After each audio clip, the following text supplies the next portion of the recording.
Good evening. We're meeting with Victoria and Marshal-Lightman. And did we meet when I had a gallery? Is that where we met? Pancake breakfast. We're talking to Victoria. And pancake breakfast. With Jesus. Was it Jesus Morales or John Henry or Jesus? It was probably Jesus, 20, 30 years ago by now. Yeah. And Victoria, you live in Houston, Texas, but you've been involved working for the state of Texas. What was your role? I was the commissioner on the Texas Commission for the Arts, and I chaired that commission for 2 years. So. And are you working with them anymore? Are you involved in statewide stuff in Texas? No. That was a completely thankless, horrible job advocating for state funding for the arts in Texas. Bad idea. But I respected you because of it. Well, thank you. I tried my hardest. Did my best. So. All right. Now, I want you guys to kind of fulfill the role of collectors, but there's so many more things that you do that, everybody in this course that we're talking to this evening are visual artists. These are artists. There are no collectors here. But you guys have created a group in Houston called Looking at Art. How long ago did you start that? Almost 25 years ago. And what the hell were you thinking? And did you ever think, what's the mission of Looking at Art?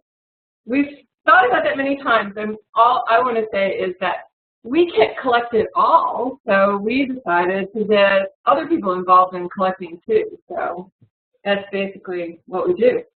Well, 25 years ago, we spoke to some of the gallerists because a friend of ours got into a very serious automobile accident, and we had to raise money for a guardianship. And there was a class that he was doing through one of the local programs, and we just decided to do a mail out and see how many people would want to attend in the gallery on the venue of having the artists there and be able to have a conversation with the artists. And what ended up happening was about 50 people showed up, and about 3 or 4 of them knew who the individual was. We raised some money doing it a couple of times, and then 2 of the local gallerists, Ronnie McMurtry and Betty Moody, said, why don't we continue on doing this? And that was 25 years ago, and today, between Tuesday night, 5-week sessions, Wednesday night, 5-week sessions, and a Thursday day class, 32 weeks a year, we take about 100 people a week to get involved in the arts. We take absolutely no commission from any sales, and that leads to the fact that we end up seeing a lot of art and became serious collectors. Interesting. All right, so,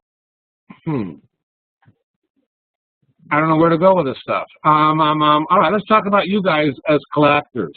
When you make a decision, Victoria, can you acquire something or say to Marshall, I want to buy this, and have a really solid sense of what his response is going to be? Yeah, I think I know if Marshall is going to like something or not, and what he might say if I say that, yeah. And I think vice versa, yeah. How many works of art do you guys acquire a year, kind of average? Well, we kind of slowed down because our house, as you know, our house is like full of art, and then we give some away, and then we get more art, and if you were to average it out, maybe 10 pieces a year. And is there a core theme element to what you collect? Kind of. Yeah, I think that we're very support your local art community. That's probably one thing that we're very interested in, and also hand of the artist. We're very interested in pieces where the hand of the artist is evident, and for some reason we keep buying things that are black and white or shades of gray. We don't know why. We just do it. I can see in the room that's pretty true. Well, you can see the chickens. Can you see the chickens? They're pretty colorful. I do see the chickens. Do you know that I have chickens now? No. I have chickens. They lay eggs. Ooh. And only one of them's black. Huh? One a day. Nah, that's slowing down because the days are getting shorter. I started a course for collectors, and it didn't work. This course for artists is going really well. I found that collectors were reluctant to admit their insufficiency in public, whereas the collectors you're working with somehow or another seem really comfortable asking questions and seeking an education, right? I think safety in numbers. No, sorry. She said safety in numbers. I think the reason is the format of the class. Having done this now for 25 years, we know about 90% of all the 100 people a week, we probably know 90% of those folks. And they take the class continually year after year. It's a way on Tuesday and Wednesday nights for them to get out into the community. Victoria and I are acting as filters, no question about that. And you're not going to see us go into studios of Sunday painters, people who are not what I would call, quote, quote, serious artists. And we do our homework that way. The other thing is, once the gallerist does their spiel for the first 5 minutes or so of the class, we do 2 venues a night, by the way, and they last about 45 minutes per. But we ask the gallerist to step away, and Victoria and I both do our homework. We know the artists, we know their careers, we know over a 25-year period of time. So the dialogue becomes between us and the artist, and the gallerist is removed from it. So we're really removing, let's say, the quote, hard sell, so to speak, and I think that's one of the reasons. How much economic impact do you think you've had on the arts in Houston? I know Marshall has calculated this. Let me put it this way. God bless his soul, Peter Mazio, who of course was the director of the Museum of Fine Arts, one day in an evening, in fact, we were at dinner, and he got up from his table, walked around where Victoria and I work, because a lot of evenings after class, a large group will all go out Dutch Street and go out to eat, and said that he congratulated the group, saying that the Lightmans have probably had more influence on collecting in Houston, Texas than any program outside the MFA. I think that's true. I mean, I think you guys are responsible for Houston having a successful art scene. I think we're one of many factors, yeah. Yeah, you're polite.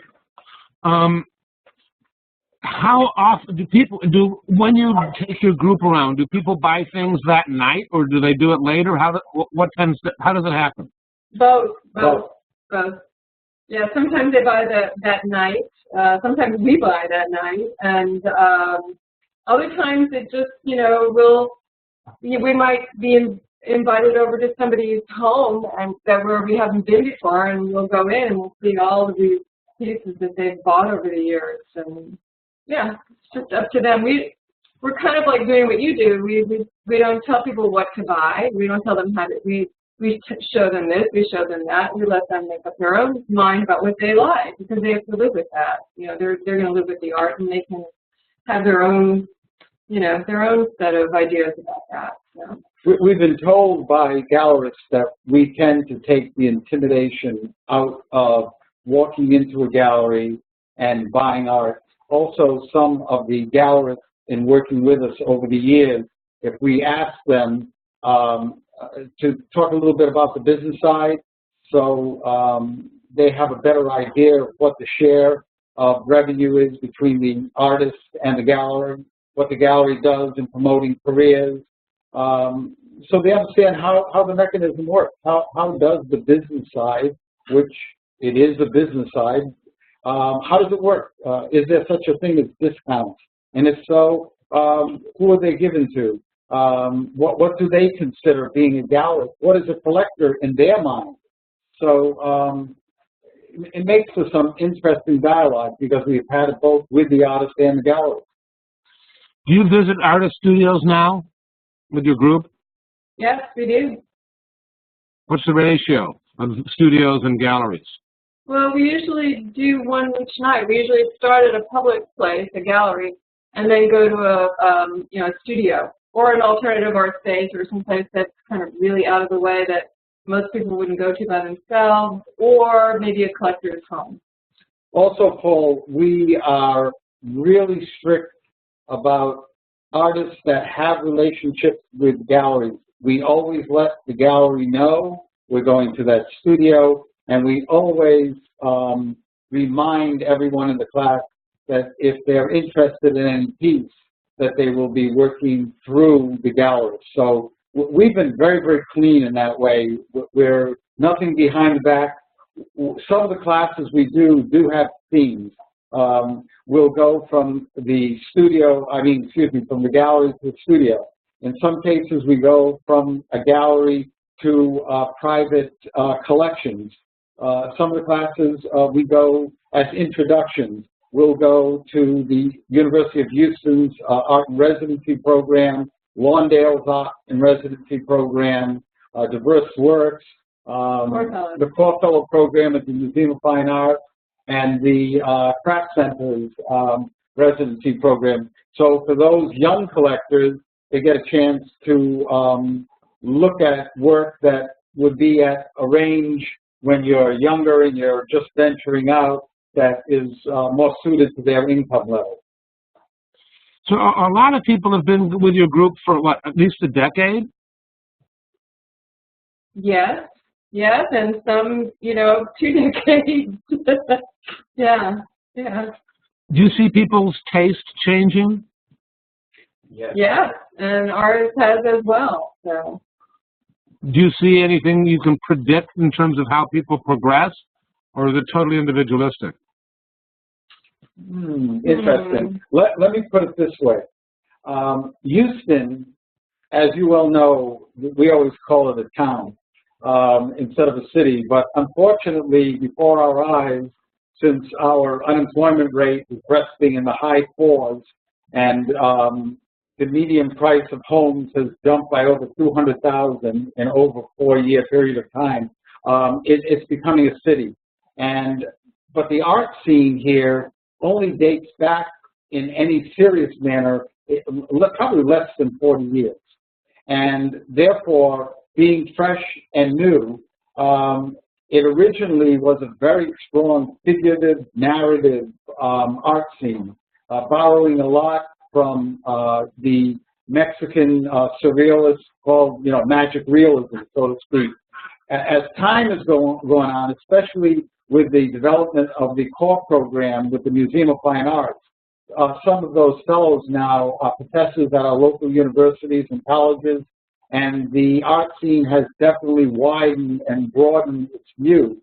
So a lot of the original collectors that had very strong figurative narrative work have now moved in directions from minimalism, abstract,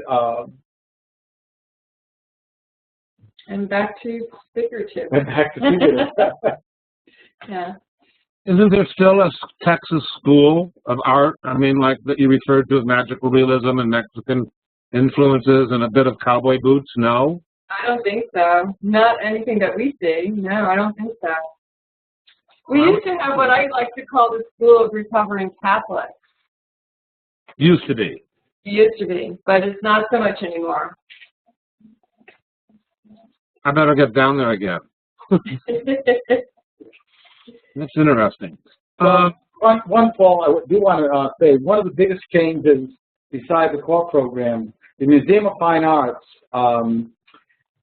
hired, under Peter Mazzio, a woman, her name is Dr. Mary Carmen Ramirez. And she was voted by Time Magazine as one of the 25 most influential Latin Americans in the United States. And she has put together a formidable collection, probably the largest collection in the United States, of Latin American art. In fact, this Thursday night, Victoria and I are going to be going to the gala, which takes place every 2 years. They have a group called the Messinas, and one of the galleries we spoke the other day, the Mission Gallery that is in Chicago is now opening here. So the Mission Gallery and the Sicardi Gallery are really selling a lot of and creating a lot of new collectors in Latin American art. So I would say that that is a major change in what's been happening here over the last 5 years. How much of that art is being purchased by Texans? I mean, the Latin American, are they coming up from Mexico and further south, or are they local? Or both? Well, for this gala, we probably will have, I would say, probably anywhere from 2,500 to 5,000 visitors from South America coming to the gala and to the city. There's a big auction that takes place of some of the most progressive and leading Latin American artists.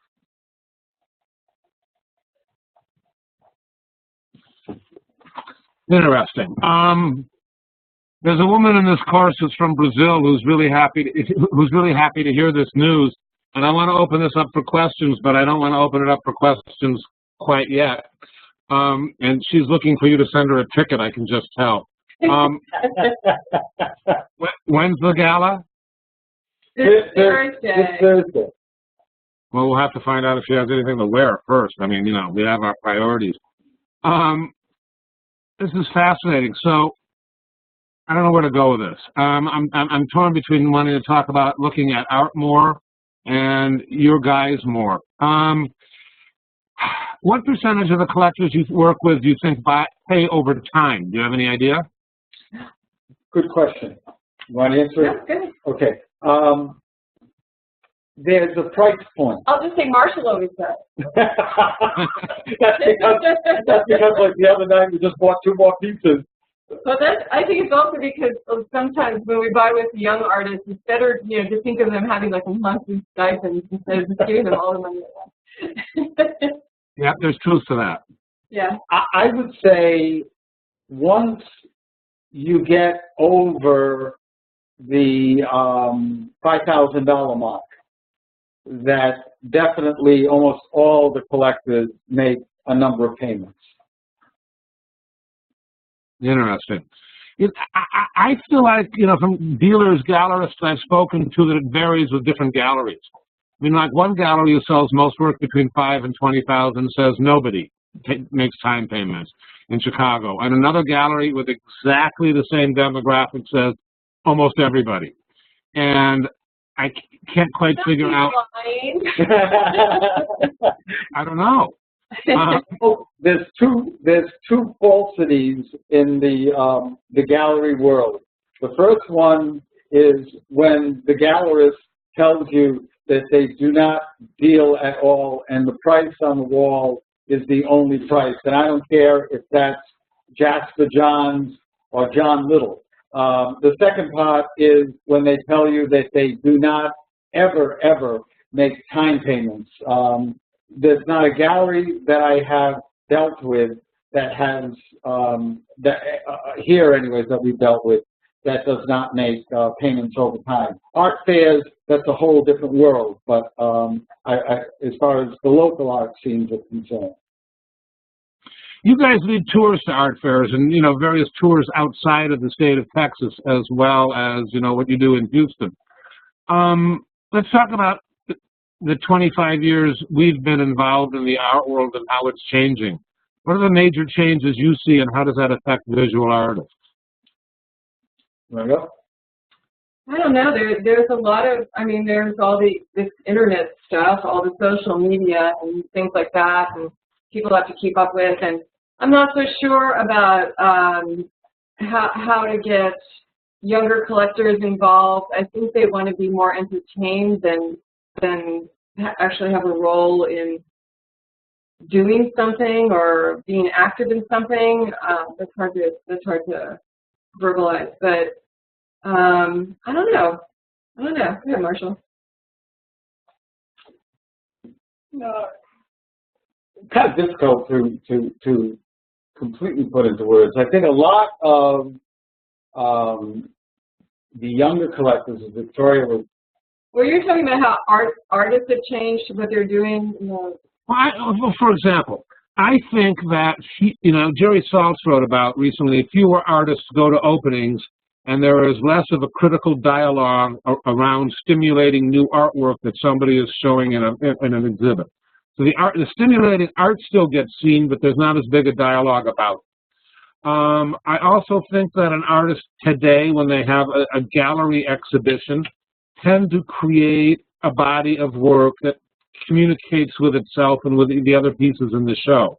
But if they're creating work which they do more and more that's going to end up at an art fair, or the art gallery says, we're going to Joe Blow Art Fair, give me something new, they tend to create pieces that don't have the same kind of context. They're probably creating pieces that are of a more average size. So I think there's a few different kinds of things that are going on as a result of the art fairs that may not be genuinely good for artists. Oh, so you think they're pandering? I'm sorry, what? You think they're pandering? Yeah. I wouldn't say pandering, but yeah. Okay. Having been involved, as you're well aware, of bringing or volunteering as being, we should explain. I just stepped down from being the board chair of the Houston Art Alliance, and we were very fortunate about 10 years ago to convince the city of Houston to put aside 1 3/4% for every building that they build capital budget for civic art. We also get 19.2% of the hotel occupancy tax to give to grants to the visual performing and literary arts. And when I was board chair, Peter Maggio, who was on my board at the time, wanted Houston to have its first art fair. So I have been very, very involved here locally for 3 years, and Victoria and I have been taking groups to art fairs for over 25 years. So the art fairs themselves today are a brand new phenomenon. And it's very interesting to start watching how the galleries represent themselves. The regional galleries tend to have a wide range of the artists that they tend to represent. They're almost like having a group show, where I find that the larger galleries that do the scene, some of them do as many both locally, regionally, and then internationally. They'll do as many as 10 to 12 shows a year. They tend to pick up on 3 or 4 artists and try developing their careers, because the collectors are seeing the same art repeated many, many times. And it gives the collectors this feeling that they've made good choices, because many people are backing those particular artists. So this is just a general statement, but I think it holds at least a 75% of validity. I agree. I think this isn't really our expertise, because I think this is about the commodification of art and about the business of art. And I think it's expensive for the galleries to be in these art fairs, and so they have to make decisions, business decisions, about what they're going to show and what they're going to sell in order to cover, their expenses. So, I don't know what to say about that. I know one of our friends who had a gallery here, Hema DeSantos, closed her gallery in January, and she was feeling that galleries were becoming, obsolete, because nobody, that it wasn't a place where people would come to look at art anymore, because everybody wants to go to the art fairs. There's so many art fairs. But I don't know, it's not generally the kind of experience I like to have when I'm looking for art. It's like going to a big box store or something, going to those art fairs for me. And I have a hard time after a while. It's too much, it's overwhelming. So I don't generally shop at art fairs. Marshall, you? Oh, well, I'm a little bit different. I will spend as much time as I can at the fairs. I enjoy visually trying to see different trends in the art world, and art fairs do that. You get a good sense of what's happening around the United States, this past year, there were 16 galleries from Korea that the Korean government paid to have representation. And it was very interesting. At the Houston Fine Arts. Well, at the Houston Fine Arts there. And there was only 2 locations in the United States that the Korean government was interested in, New York City and in Houston, Texas. And we also had 35 galleries from Latin America, obviously because of the prominence of the Latin American collection, and then a wide variety of galleries from, around the world. Just seeing the work that is being done outside your own landmarks is very, very interesting. So I enjoy that from the visual side. And I did buy a piece also from Columbia at the art fair this year. Why? I just love the piece. I looked at the piece, and the first time I saw it, it was definitely a interesting piece of work. I wrote the artist's name down, and then I went back and I did my homework to find out a little bit about the artist, a little bit about the background for it. And on Sunday, which is the day that most people close on buying pieces, I negotiated and bought the piece. Okay, so it wasn't just because you were an employee or working with the art fair or leading them that you wanted to be supportive and have a footnote. It was pretty much about your relationship with the art. Definitely not being an employee, that's for sure. He's just another volunteer. An advocate for the art, yeah. Well, I knew employee was the wrong word as soon as it came out of my mouth. Well, I think he wants to live at the art fair, though. He likes it so much. That's beautiful. Have the demographics of your looking at art group changed over the years, the people that are in it? I mean, I'll tell you where I'm going. This is a leading question, but, I'm curious about younger collectors and whether you're seeing. I feel like that wasn't happening for like 20 years until maybe 5 years ago. And now my sense is that I am seeing more younger collectors getting involved. Okay. What's your take? Well, when we say younger collectors, I think we're talking about people in their 30s, right? Or younger. Well, we're seeing people in their 30s getting involved, and I think that's very exciting. And they're not collecting at a great fast rate, but they're doing a lot of looking and a lot of homework. And that feels different than it did 10 years ago. Yeah. Yeah. It has. And there's another aspect of this, Paul. Now,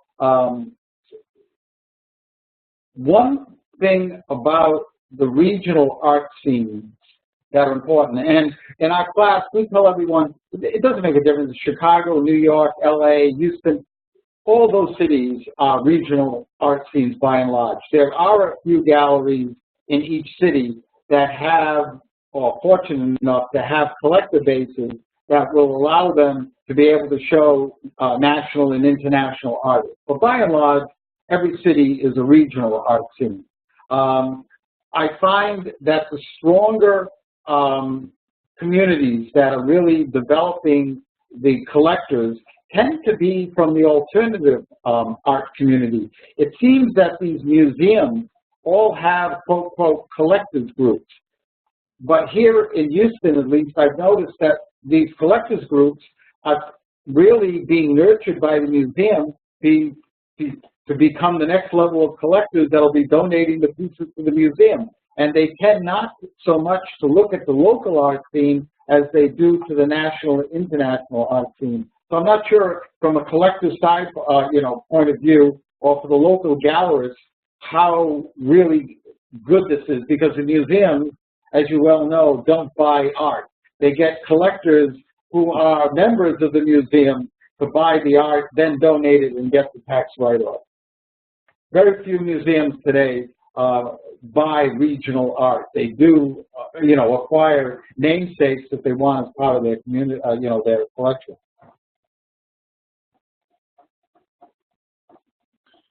Interesting. That's another thing you point out. What was the word you used? I mean, I'm blanking on the word. I am noticing more and more non-mainstream collectors getting involved. You know, like I think the African-American community in Chicago is getting very energized about buying predominantly African-American art and looking at African-American galleries.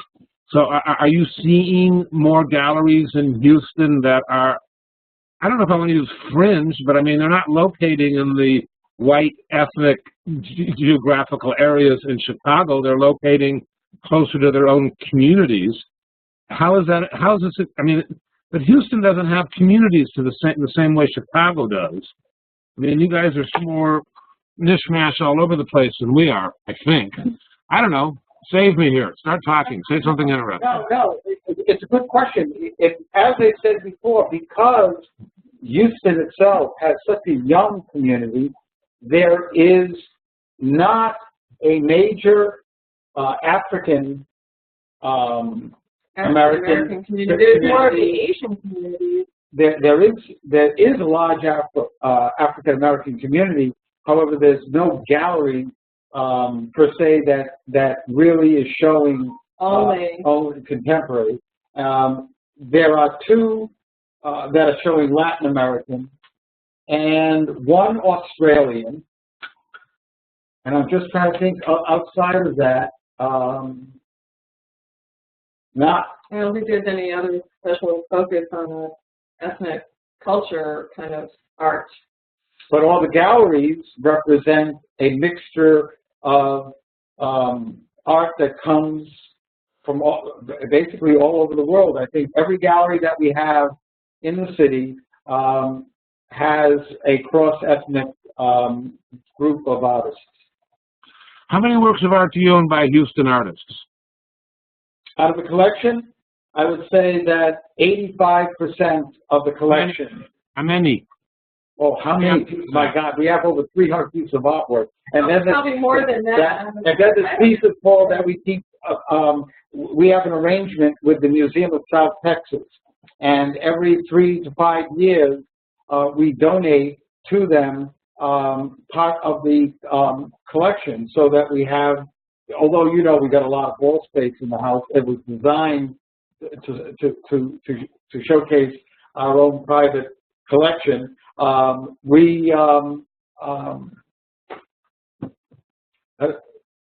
I can tell, I don't know how many pieces we have, but all I can say is probably 85%. Can you see to the right, Paul? No. No, we can't. Don't move it. Don't. See to the right. See the stacks that's there. That isn't hung yet. 1, 2, 3, 4, 5, 6, 7. There's 8 new pieces. Marshall's got a problem. All right, fine. Well, Marshall has a problem. I thought we agreed not to discuss that. Okay. All right. So, you own works of art by over 200 Houston artists. Probably. Well, we own numbers of works by the same artists, I would say. Sometimes. All right, fine. But all right. But regardless, how many Houston artists have a national reputation? Good question. I'm not sure. I would have to. I could think of about 20. About 5, right? What? About 5. No. Besides Searles and besides Marolas. Are we counting core fellows? Like Julie Moretu? Like Julie Moretu that was here, you know. Sanders. Yeah. Not unless they say Houston's a home. All right, so now, all these questions are going to a certain point.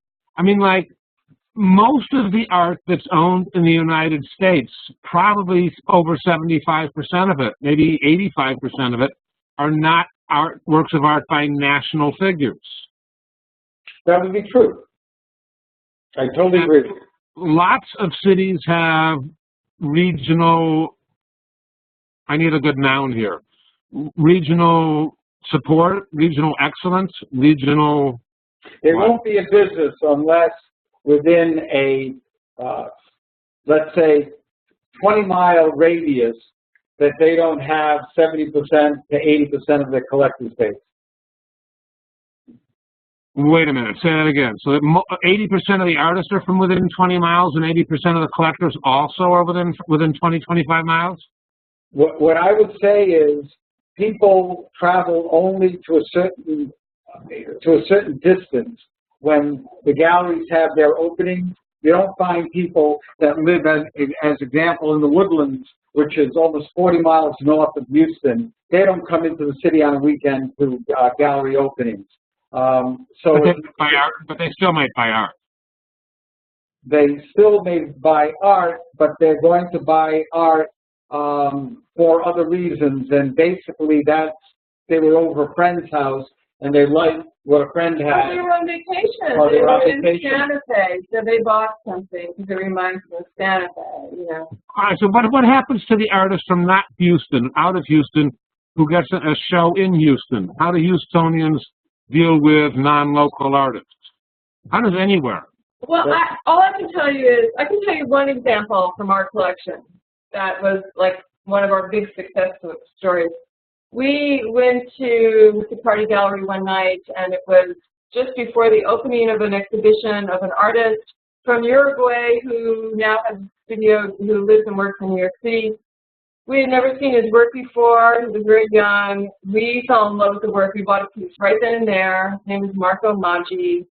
And we had no idea what might become of him or his work. And 10 years later, he's in the collection at the MoMA, and he's highly collected, and the price of the artwork has from like zero. 10 times as much, you know. And so anyway, but you never, you know, those things happen. Okay, let me put it this way. I said it before. Here in Houston, there are basically 3 galleries that show a good portion of their staple of artists outside of Houston. A good example is Hiram Butler's gallery, which shows... James Turrell is very well collected by Texans. Really well. I think the New York Times wrote that a couple of weekends ago. And but Hiram's able to show Turrell and Wall and Rauschenberg, Jasper John. He has exclusive in Texas, everything that ULE makes, any of the prints out of Bill Goldston's printing house. So Hiram does very, very well. Texas Gallery is another gallery where 3/4 of their artists do not reside in Houston.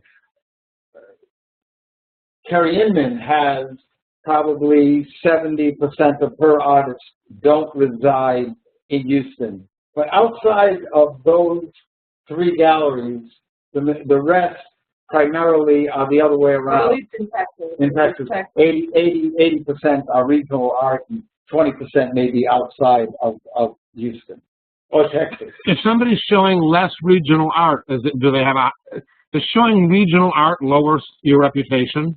No, not necessarily. They have people who respect what's happening in their own backyard. And Betty Moody has made her career doing that, and I think she's very well respected. I think you know Betty Moody. I agree. So you don't think that the gallery's reputation has much to do with where their artists are from? I think the gallery's representation is important, that the gallery supports their artists, that they have a staple of artists that they have been working with for 25 or how many other years they've been in business. They pay their artists and they pay them timely. And if discounts are given, they're shared, or the gallery picks up the entire discount and pays the artist what the artist. Do you actually think that people know that stuff about a gallery's reputation is based on how fast they pay and the size of the discounts? Oh, yes. Because what ends up happening, especially with the art community here, when the artist community, this is the artists themselves, although equal to the size of artists in Chicago that we have here, they talk within their group. And there are galleries, well, not galleries, there are a few galleries that actually we do not deal with because their reputation in dealing with their artists has not been very good, and therefore we will not deal with those galleries. So yes, I would say definitely the word gets out when a gallery doesn't treat their artists correctly. Do you guys out in the artists in this, do you have any questions to ask of Victoria or Marshall? Raise your hands. If you do, it's time to get some more questions. Do you add new galleries to your route? I mean, like, will you go to, what does a gallery have to do for you to go that you haven't gone to before? They have to show some really good art, you know. They have to show some really good art. That's what they have to do, and they have to open up at night, and they have to be flexible with us, and hopefully let us know when the artist is available to speak to our group, because we really like to meet the artist. Yeah, all we ever ask the gallery, Paul, is at 7 o'clock when the class begins, we'd like them to provide beer and wine, since we take no commission. And Victoria, by the way, is not working on a lot of money. We do not charge a lot of money for the 5 weeks. And therefore, it's been more of a project. And everyone knows that. The art community really appreciates it, because we have just been, we are collector advocates, but at the same time, we feel that to have a viable community, you have to support your local art. I just want to say 2 things. I want to say, first of all, for your artists, I don't know how much you've talked about this in your other webinars, webcasts, but one important thing that I tell artists that are new in Houston is to get on the list of the Houston Arts Alliance for public art projects, which I think is really important. It's an important way for artists to get their work out, and it's a different kind of way for them to work and collaborate with people. And that's not only for Houston artists; that could be for any artist. That can be, yes, anywhere, yes. The thing, Paul, that we tell. Wait. Tell me the name again, Victoria. What our organization is the Houston Arts Alliance. Okay, the Houston Arts Alliance. All right. There's something like that in every city, you know, and I think public art is becoming a big place for, you know, artists to get their work out and to make a living. The other thing that I wanted to say that we haven't talked about a lot about ourselves is that we do a lot of work in the community. We do a lot of volunteer work with organizations that support artists. And so that's the other thing. That's why Looking at Art is not a nonprofit, because we work for nonprofits trying to make opportunities for artists to earn wages and exhibit and meet collectors. And so that's what we do. Cool. Okay. I've got some more questions, but there's a bunch of hands out there. Let's start with Tanya. Go ahead, Tanya. Well, I live in Los Angeles, and I want to say bravo to both of you. There are a lot of somewhat similar art tours here. They've been going on for a number of years. I've had a lot of them come through my studio over the years. They're very different than yours. And what's different about them is that they take on both ends. They kind of unfortunately operate like shills. I hate to say that. It's very uncomfortable. One in particular, and I won't name names, really direct people to buy, direct collectors to buy, and then do take commission. And and everyone knows that. And I guess I really want to say thank you, because on the one hand, you're educating collectors, and that's extraordinary. And on the other hand, it's an incredible service to the artist. So this isn't a question, it's a thank you. Thank you. Thank you. All we need now is for Marshall to get to be humble. All right. I am. They named the pie after me. Yeah, that's right. A pie after you. Tracy, go ahead, Tracy. Hi to you both, and thanks for having the cat in the background tonight. Yeah, your cat's been walking back and forth across the doorway and then posing in the doorway. provide entertainment in the interludes. I so appreciate both of you and what you do, especially for all of us artists. And I'm curious, what do you say to brand new collectors to embolden them to take that first step and make a purchase? How do you encourage them to be confident? I like that. Okay, I can answer this one.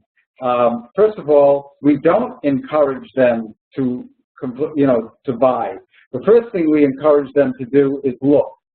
And because the art that you look at today and you go, what the hell is that? This is new collectors, or why? Or all of a sudden, they're emotional, they're getting up and they want to walk out the door. That's when you want to stop them and say, do you realize that something here actually emotionally has affected you?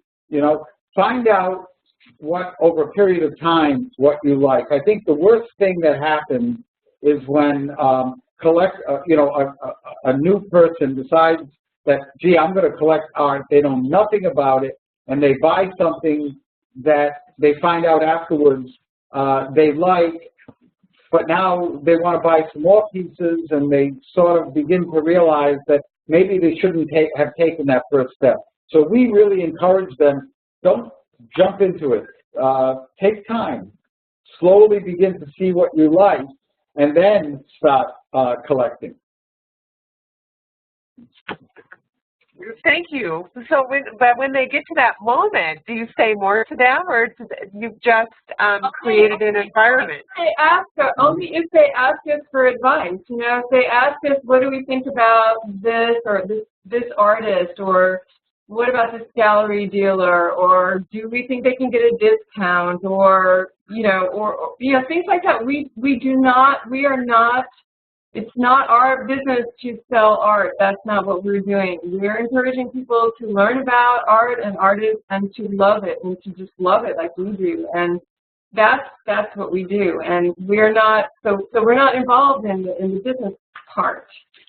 I think another point to make is we were very, very fortunate that about a half a block away from where we live, Walter Hops lived there, who was the founding director of the Manila, and of course, the history of the California art scene, about Walter. And Walter used to have a class like looking at art. And in California and Los Angeles, he had people like Max Factor and Dennis Hopper and folks like that were part of this group. But what Walter really encouraged us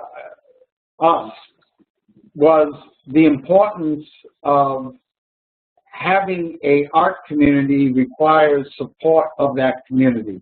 And the quality of the artwork from established artists that have, I hate to use the word, but paid their dues, so to speak, that Walter really encouraged us to continue on this track, because Walter believes very strongly that contemporary art is a very defined essay. It has parameters. And he always said, nothing better, anytime you see a retrospective of an artist's work, go look at it and see if you can find the connecting line from the beginning of the work and how it developed over a period of time.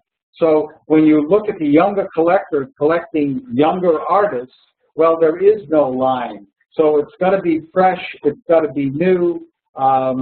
You don't want to encourage anyone to collect that basically hasn't done their homework first. And that's one of the things that we really do encourage them to do. Find out the artist's background. What school did they go to? With that resume, look at that resume, because that in association with the price has an awful lot to do with how you're going to approach purchasing the work. You're just brilliant. You could take this show on the road. We would all love to have you in our hometowns. Don't encourage Marshall. Are you going to want to stay with me when you come? Yeah, you probably are. Cool. All right. Well, we're going to have it on the road show, the Victoria and Marshall Road Show. Kunal, go ahead. Hi. I have a question about. First of all, thank you very much. It was wonderful. So you guys have been collecting for a long time, and you're connected with many other collectors. what percentage, if any at all, would be willing to buy non-two-dimensional artwork, and specifically something that has a little bit of technology, not just sculptural work, but with electronics, with video? Are these things ever even interest collectors today? Well, we just actually bought our first video piece, the Lauren Kelly. The Lauren Kelly? Yeah, we just bought our first little video piece. But there are some artists some collectors that are getting into that. I think it's more and more accessible. There's a local artist who's had some success here. She does incredible drawings, pencil drawings, but she also incorporates video works within these pencil drawings, and she's had a lot of success selling those pieces. And also Anya Tishu, the woman that we saw.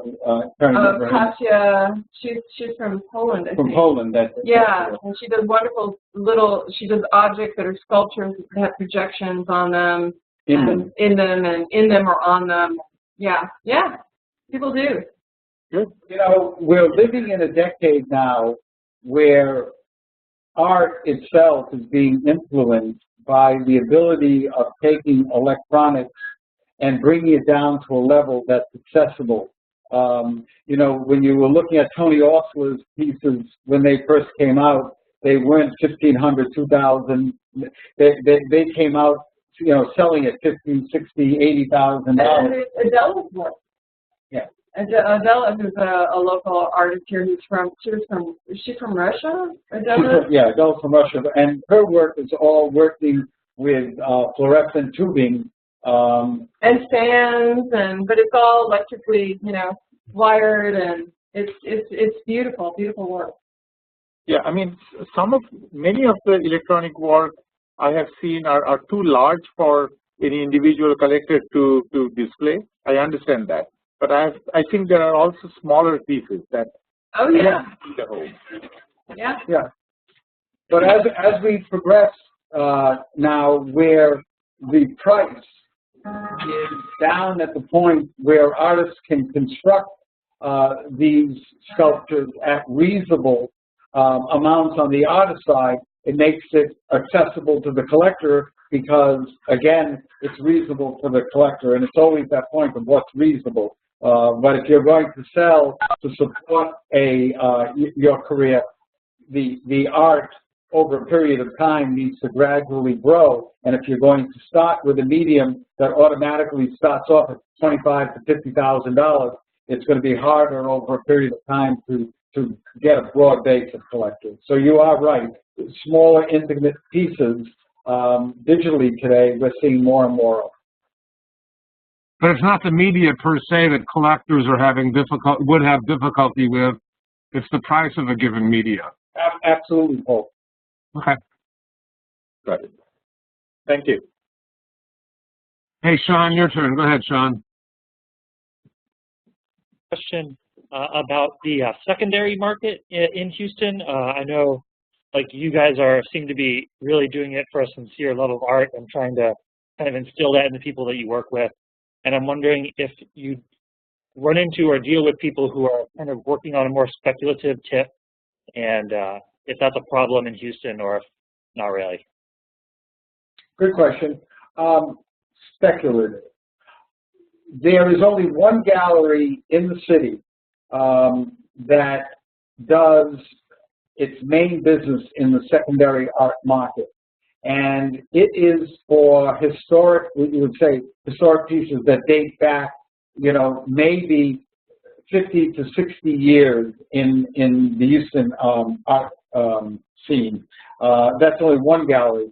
There are some galleries that have held a staple of artists for, let's say, a period of 25 years. And if the right piece comes in, the gallery is willing to take a 30% commission and try to resell that piece. What Houston does not have is a true collecting museum.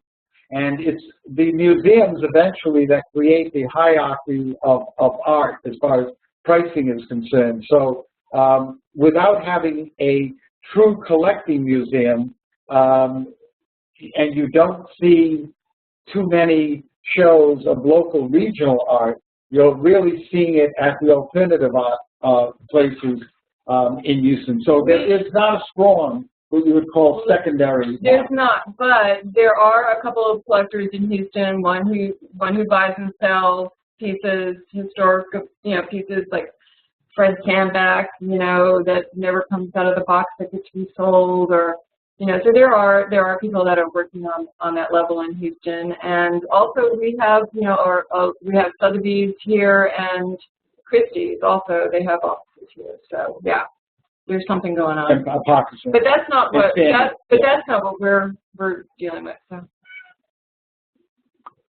I don't see any other questions, I don't think. Thank you, Sean. If you have more questions, somebody raise your hand. I don't know how much this is going on in other cities around the country. In Chicago, there's a lot of apartment galleries. Galleries that come into existence for maybe 2 years or 3 years that are typically open only by appointment or open from 2 to 5 on Saturday afternoon and not at other times. Victoria's going, no, we don't see that. We don't see that. No, we don't see that. What we do see, though, there is a background in the art world here in Houston, and that background is companies that sell what we might say corporate art. That they're working with large corporations. One of our acquaintances that we know in the art world, as an example, ExxonMobil has just consolidated its campus here in Houston, building 14 $80 million office buildings outside of the Woodlands. And one local consultant is going to place all the artwork in that one complex. And there are 3 of those businesses here in the city that do quite a large volume of work, but they sell directly to the corporations. How many art schools are there? How many artists graduate from art schools in Houston annually? A lot, I think. I think the MFA program at the University of Houston, the painting department probably has about 15 people at any given time, but it's a 3-year program, so they're not all graduating each year. So that's that. And I think that Rice University only has an undergraduate program in studio art. They've just reestablished a master's in art history at the University of Houston, and I know you can do that also at Rice University, but that's art history. And St. Thomas now. So where are most of these Houston artists coming from? I mean, in Chicago, a fair portion of the artists were here and went to school here, or they moved here to go to school and then they stayed afterwards. But I would guess that there's we have 3 artist in residency programs here now that are pretty important, and especially I think they're important, but I don't think they're very large.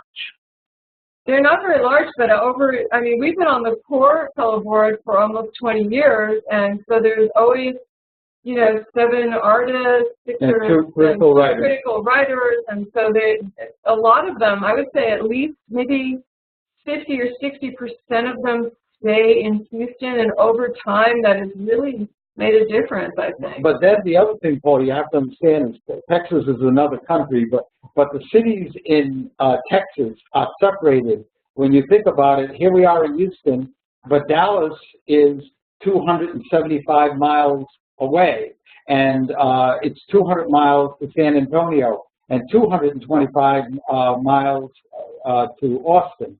Now, Austin has the University of Texas's art program.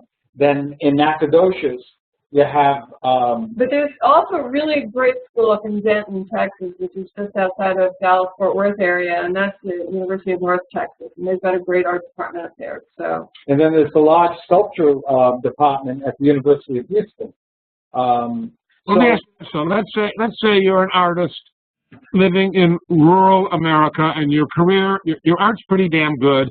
Your you've blown out the local scene. They don't even understand what you're doing very much, but you're making solid, good art in the middle of Utah, Wyoming, Arizona, Michigan, Wisconsin, Kentucky, somewhere, okay? Yeah. you have a choice now of moving. I'm going to throw Chicago in because I'm here, but you have a choice of, you want to move, and you think you want to move to a city, Houston, LA, maybe Chicago, New York, maybe somewhere else. What would you say to an artist about moving to Houston? I mean, I think, we could contrast and look at an artist moving to New York. There's a hell of a lot of artists there already. You could talk about it, LA, and you could say that the LA art scene is very, I think, xenophobic. It's really strong about supporting their own, but not so good about supporting people who are coming in. Where's Houston? Well, I think that, I think Houston's pretty friendly. I mean, people are just friendly here. It's warm here, and warm and friendly. And I would ask your artists coming from the Midwest or the wherever, if they haven't gotten into whether or not they have an MFA or not, because I think that's an important thing to do, is to get into an MFA program, not just to continue your art education, but to build a group of peers. I'm not very ardent in favor of MFA programs. I think it depends on the person. And you are, I think, Victoria, the most unequivocally supportive of that I've spoken to. Congratulations.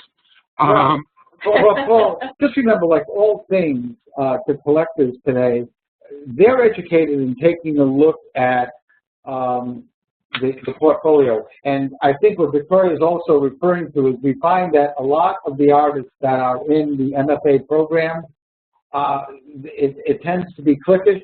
They know each other. As one goes off to Pratt, another one goes off to CalArts. They keep in touch with each other. They communicate with each other. And like all things, whether it's business outside the art world or within the art world, a lot of getting into the right galleries, the right museum shows, is who you know. And it depends on those clips that you get involved with. It's very, very difficult for that person to come out of Hope, Idaho, and all of a sudden go to New York, LA, Houston, or whatever. Come on the scene. Like Hope. Yeah, and then all of a sudden say, "I'm here. I'm the world's greatest artist. Show me."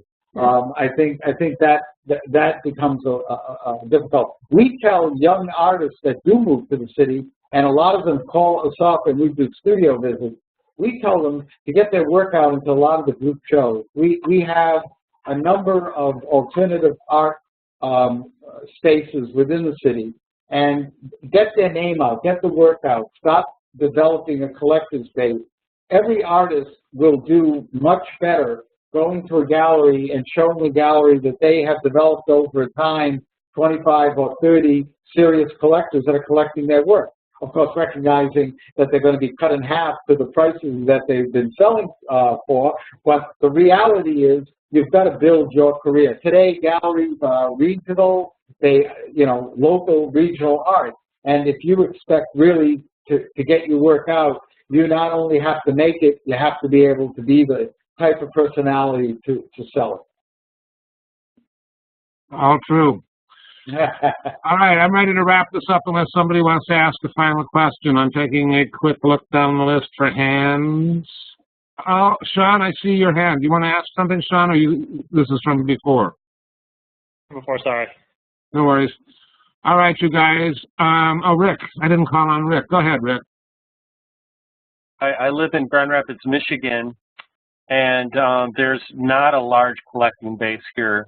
I just began showing at the Kolsch Gallery in Houston this fall, and excited just to hear about Houston tonight. I wasn't expecting this because I've been very curious about what's happening there, and very excited to work with Franny, who's done great so far. She's great. Tell me your name again. It's Rick Bierhorst. Okay. I think we might have seen some of your work at her gallery. Yeah, it was just in a 3-person show that just shut down, and so I'm just really excited about Houston because I'm kind of everybody knows me in my city, but that's not enough, Well, next time you have an exhibition at Franny's, tell her when you're going to be in town, and we'll work so we can bring Looking at Art to have you talk to the group about your work. I would love that. I'd love that. Thank you. I think that's a good place to stop. Rick, thank you very much. Yeah. Victoria, Marshall, you guys know I love you, and you know I think you do a phenomenal job, and I'm touting the great accomplishments that you do all the time. And it's nice to have you join us this evening so that you can share your insights and your wisdom. I really appreciate it. Let me unmute everybody so we can find out if they do too. Victoria, Marshall, thank you very much. Thank you. Thank you. We don't have a session this Wednesday. I will see you all in a week next Monday. Good night, everybody. Thank you very, very much. Bye-bye. Bye.